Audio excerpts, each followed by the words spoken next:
Okay, notifications, downloads. Oh, it is not done. Yeah, it's still got 40 minutes left. Motherfucker. And Destiny still has app data downloading, which will take 4 fucking hours because it's Jesus. 34. That's for a demo. That's a 34 Wait, that's just for the demo? gig demo. I was kind of like, when did you buy Destiny? Huh? Bloodborne DLC, the entire DLC is 9 gigs. Uh-huh. Destiny's demo is 34 gigs. God.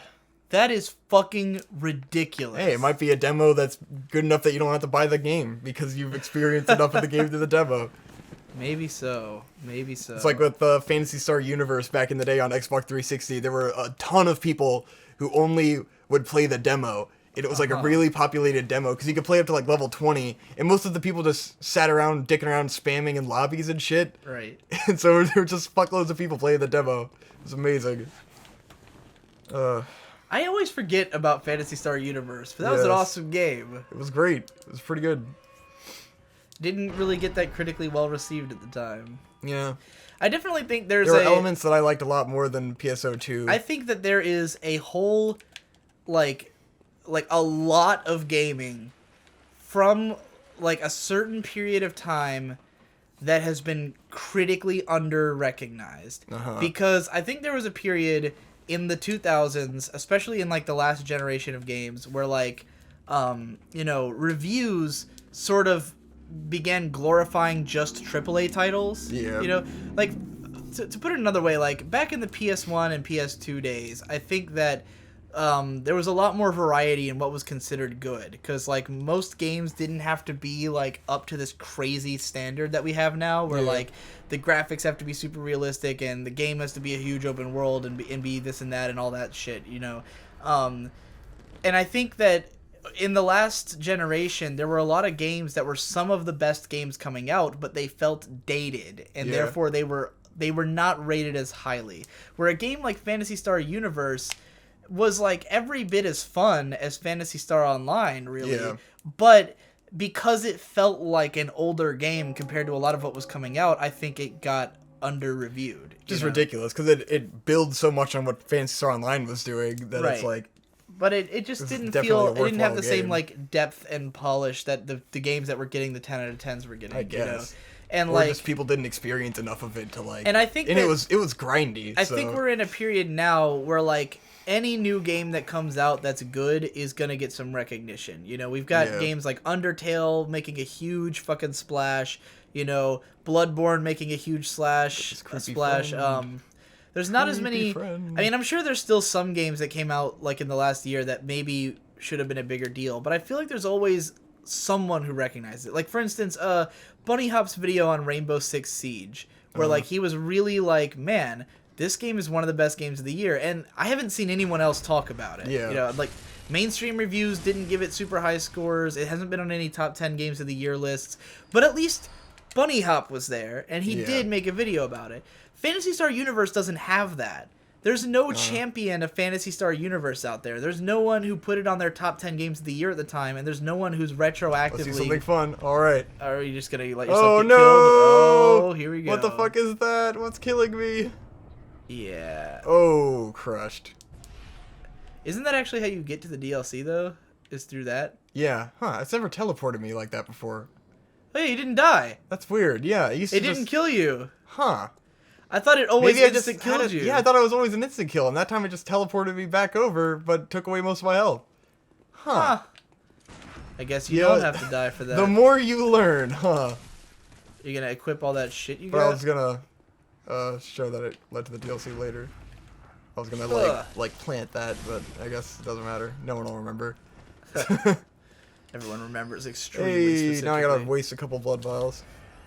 One cool thing about blood vials in this game, like, Dark Souls had the Estus Flask, and, with the Estus Flask you had to, like, continually upgrade it to make it heal you more. In this game, the heals of the flasks scale with your level ups, so, like, like, the more health you have... So it always heals yeah, it always heals the same percentage. Right. So no matter what, it recovers, like, a third of your health, no matter how much health you have. I I am not into fucking the top hat. vials system. Oh, Bertha with her top I hat. think I like the vials in this game. the biggest part of why I like Dark Souls so much more than Demon Souls was that it had the drinks. Yes. You know that. Now I do like the way the vials are used. I like the idea of like you puncture yourself in the leg and like you keep fighting as opposed to like having to stop and drink. Yes. Because it fits in with the more active battle system of this game, but like. You know, back in Demon Souls, the biggest problem I had with the game was that if you used up all your healing items, then you had to go get more. Yes. You know, and the prospect of going to do that could often fuck you over because you keep having to use the healing items even if you're fighting weak enemies if you suck. You know, Yes. like you don't it's harder for you, like basically you get punished for not being good by making the game even harder to get good at, you know. Yeah. And like with Dark Souls you didn't have that. You had the same amount of opportunity every time you died to have a success, you know. And then in this game you go back to the Demon Soul system where if you run out of blood vials you got to spend some time grinding for them. And granted, it is a lot easier to grind for blood vials in this game than it was in much Demon easier Souls. than the Demon Souls. And there's only one type because the whole 3 different types of grass shit was annoying. Yeah, it's great that they scale with your level up so you don't have to worry about getting all different kinds. You just have one kind and it always works. But in a way, that makes it even like worse that they have the concept of grinding for them to me, because why not just keep you always having 20? Because you're always going to go grind for them. If you run out of blood vials, you're immediately going to go pick up more because it's easy to do. Or it's buy not them. a pain. You can just buy them. Right, or just buy them. But like, it's so easy to grind for blood vials, and it just makes that part of the game tedious, that you have to go and do that when they could have just started you off with 20 blood vials if you die. I don't see how it would make too big of a difference, you know.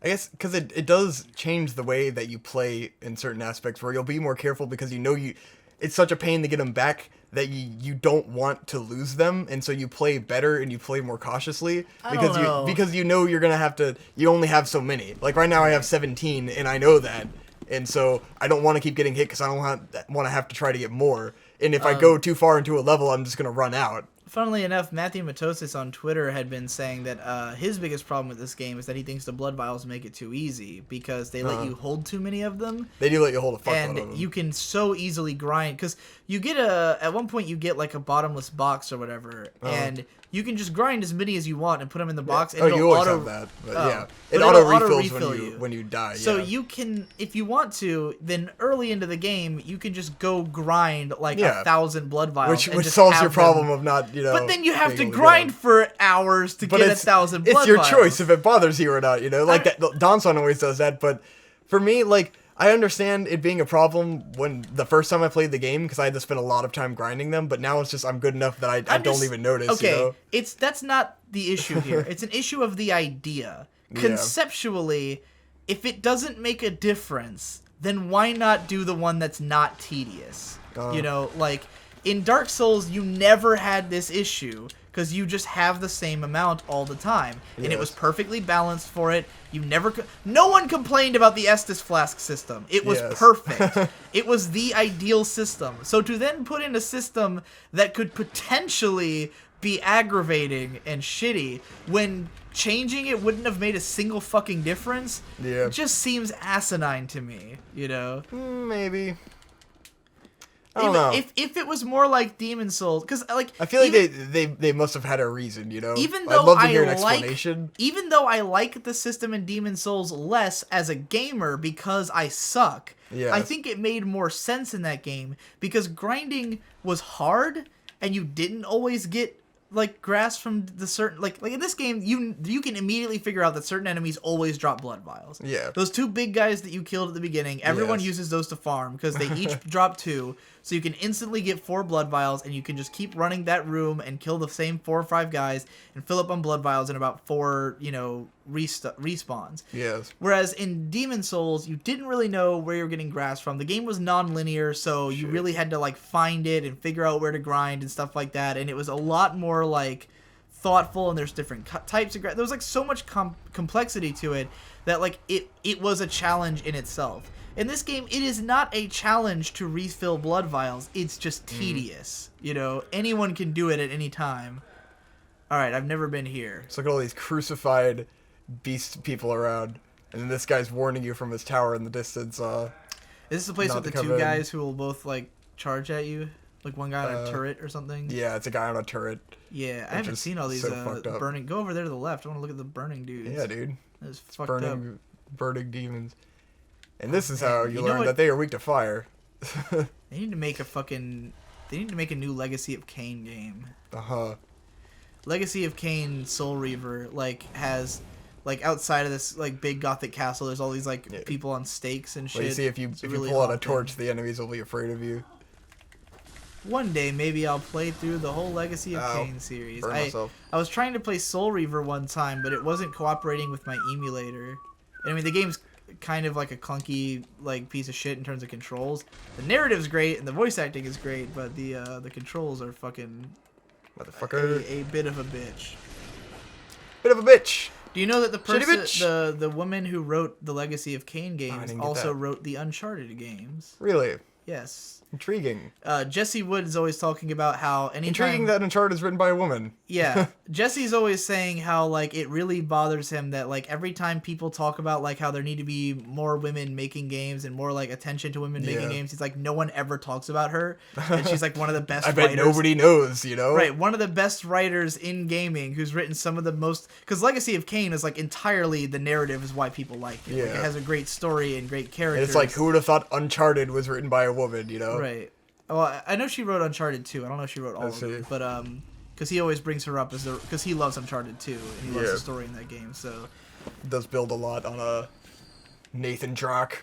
yeah, it's a good Drac. It's good. Oh yeah, that's okay. So here's some future we've talked last year. We were towards the end of our last playthrough of Wind Waker. We were talking about how we've got Bloodborne. We want to play some Sword Art Online games on this show. Yeah. And then, depending on whether or not you move away, that'll be the end of the show. You Yeah. know, but I still want to keep doing Let's Plays. And if you're still around, or if you're interested, do you think that you've gotten into this whole setup enough yet that you'd be willing to watch me play a game? Do you think it's possible? We can give it a try, I suppose. Because it's so difficult for me to pay attention to anything. But you watch people play games all the time in your room. You I just don't really hate watching people play games in my room. But if we're having a conversation, I'm always doing would something it really else, you know? Be that big of an issue? I don't know. Would it be maybe. that hard? I mean, we could try. You know, Because I'll be open-minded. You put up with this a lot. Yeah, there's a lot. There's a lot of games that I want to do Let's Plays for with me playing them, but there's only a few that I want to do on the level that I would want you to watch me do. Yes. Like I'm not gonna make you watch me play fucking Soul Blazer, because it's a fucking Super Nintendo game, and I could talk over If it looks myself. nice, it'll Right. certainly be easier. Well, the games that I want to do with you are the Uncharted games. yeah. I would really like to I'm do. just gonna make me want to play it so bad. I would really like to do Let's Plays of the Uncharted games. That could be better, you know. 'Cause And it's at least I would really also, fast. and I could do this one alone because I've tested it, and I recorded an excellent hour-long Let's Play of Tomb Raider 2013, and it didn't record the whole thing. Yeah. Because the PS4 has I hadn't figured out yet how to make it record through my game capture. You have to disable a certain thing to make it work. Yeah. But the PS4 has a share button, and if you double tap it, it'll record footage for you. But it will only record up to 15 minutes. I thought that it was saying it would record 15-minute chunks and chunk the video for you. But no, what it really means is it'll only record for 15 minutes. So I went on doing, for an hour, not realizing that the video stopped after 15 minutes because I guess I just didn't see the notification or it went by too quickly. And, I lost it. But, I love Tomb Raider 2013, and I specifically want to do a Let's Play of it purely to show Jesse Wood why it's cool. Because Jesse's first Let's Play that he did on the Blue Glow was for Sonic the Hedgehog, because he was trying to show me that Sonic was cool and that I was lame for not liking the old Sonic games, right? I will say that his Sonic 1 Let's Play in no way convinced me, because even he was like pissed off with it after like 3 levels. You know? Oh my like, god! Like what it convinced me of is that the first 2 levels of Sonic are ones that he loves and are cool. Maybe 3, but after that he was just pissed off for the whole game. But I will say that watching him play Sonic 1 and then Sonic 2 made me appreciate how much better Sonic 2 is than Sonic 1. Because I always saw Sonic 1 and 2 as like basically the same game. Yeah. But like there are a lot of differences that make it like way better. And I wouldn't say it's a game that I think I would like. But, you know, I could appreciate what's good about Sonic 2 through his Let's Play. But Jesse hates Tomb Raider 2013 because he's a big fan of the Tomb Raider franchise, and he hates that they changed it so much and, like, made it into Uncharted, even though he likes Uncharted. But to me, I think... God, that instantly killed me. I think that the differences between Tomb Raider and Uncharted are why I like Tomb Raider more. But I haven't played the Uncharted games in a long time, so I want to play them all and like assess how I feel about all the Uncharted and Tomb Raider games. Yeah. And then at the end of doing all those, it'll lead up to when Rise of the Tomb Raider, the new one, comes out on PS4 because it's already out on Xbox One like 6 months before the PS1 release. And I've heard it's amazing. It was on a bunch of top 10 lists of the year, and I really want to play it, but I haven't beaten the first one yet. Hey.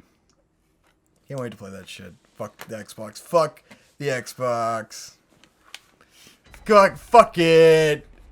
Yeah, Get out of here. It's like it came out on the Xbox One in like November, and then it comes out on the PC in like February, and then it comes out on the PS4 like another few months later. I don't know why. I don't know if Microsoft just like paid more or something. Of course, they wanted to have it at least be some sort of incentive to buy a fucking Xbox. I guess they really went out of their way to pay Squeenix for that. But yeah, it'll be out on PS4 eventually. And I was like, on the one hand I was pissed off, but then on the other hand I was like, well, I have a PS4, I have Tomb Raider, and I haven't beaten it yet, so I have time to beat it.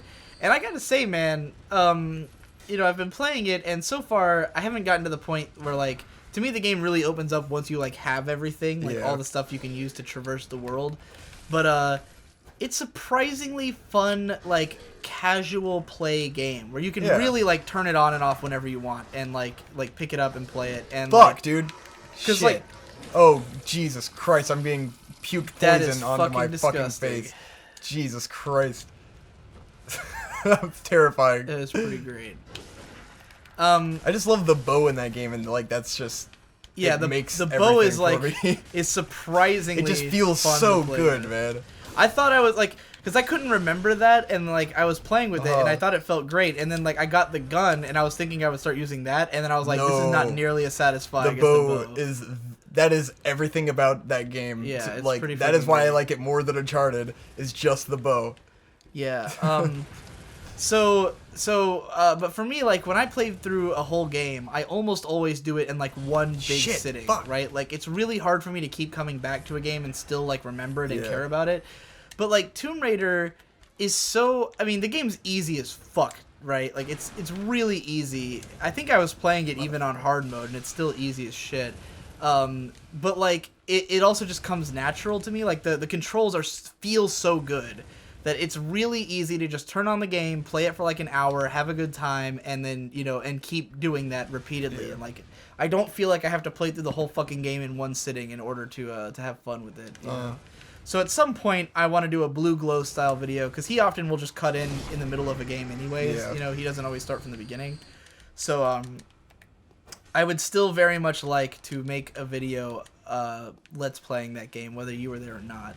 I think I could do that one by myself. But Uncharted, I'd like to have you there and do a full show of it. That'd be cool.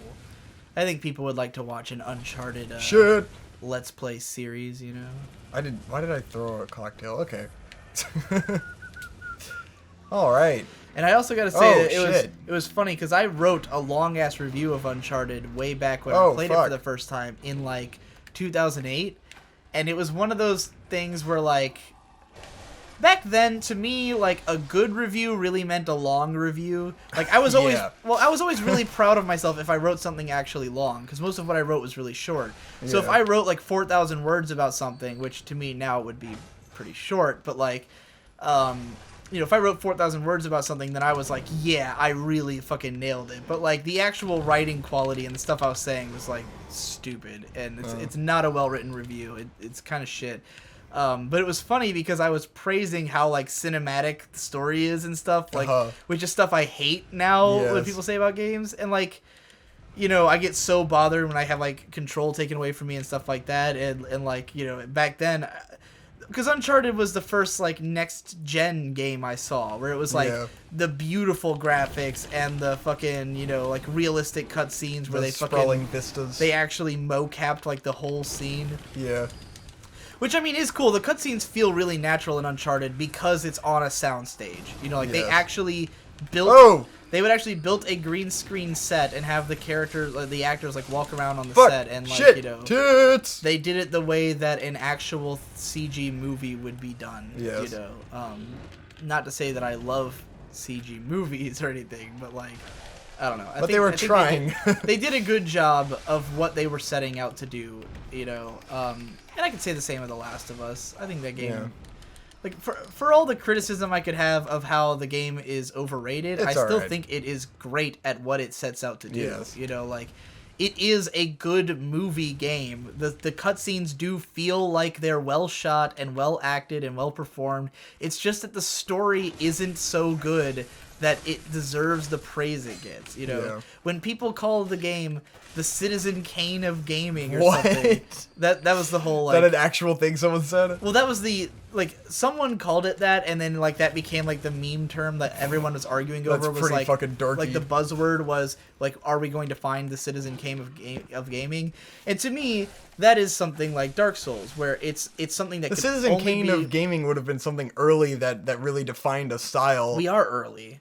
Citizen Kane would have been in the 50s. This film had been around for 50 years. Yeah. Gaming has not been around for 50 years. I guess that's We are in the Citizen Kane era of gaming. So if there was a Citizen Kane, it would be out now, and it would be Dark Souls. Yeah. You know? Because that's a game that utilizes the format of games and answers...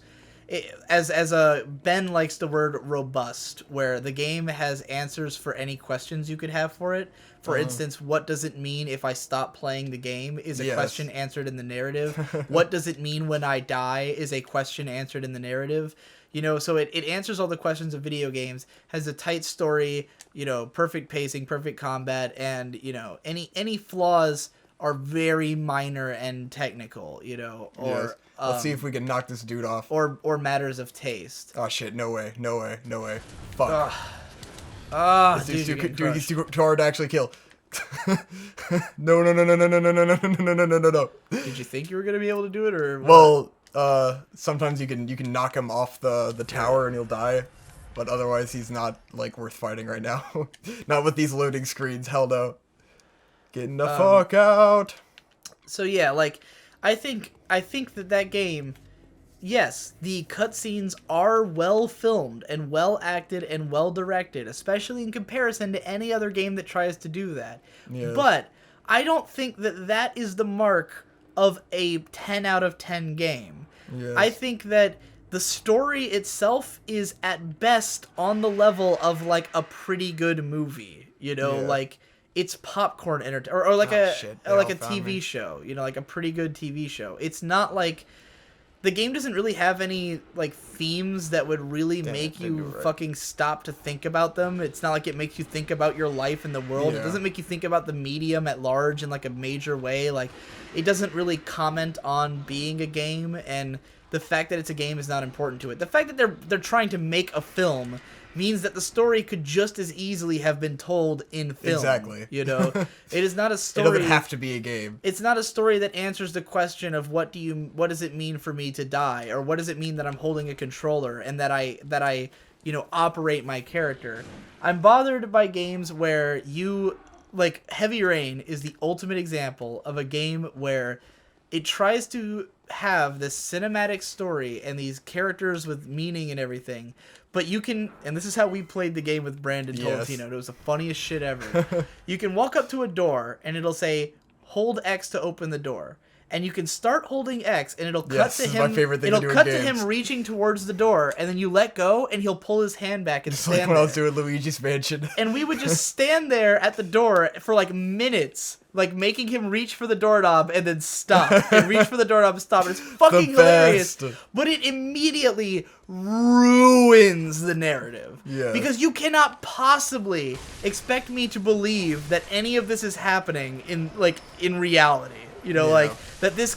Like, it's not in character. The character is not a person who would stand in front of a door for 3 Yes. minutes, you know, opening and closing the door. The game does not address the way that you play it. It's the button prompts are meaningless. They don't, you know, like, I don't think QuickTime events are like inherently a bad thing if they like. I actually think Resident Evil 4, which started them, did them cleverly because like when you run away from the boulder, you just start tapping A really fast. Yeah. And that action mimics what's happening on screen. You're tapping A really fast because you're running, and it's like you're freaking out, you know? Yeah. It, like, the emotions that creates are the same as what your character would be Yeah, experiencing. it makes you do something frantic. Right, exactly. The point is to make you feel that intense emotion at that moment, which is what your character would be feeling. And, like, if you stop pressing A, the boulder will kill you. Fuck. You know? Whereas hold A to open the door, but if you let go, you'll stop, even though, like... Stupid. You know...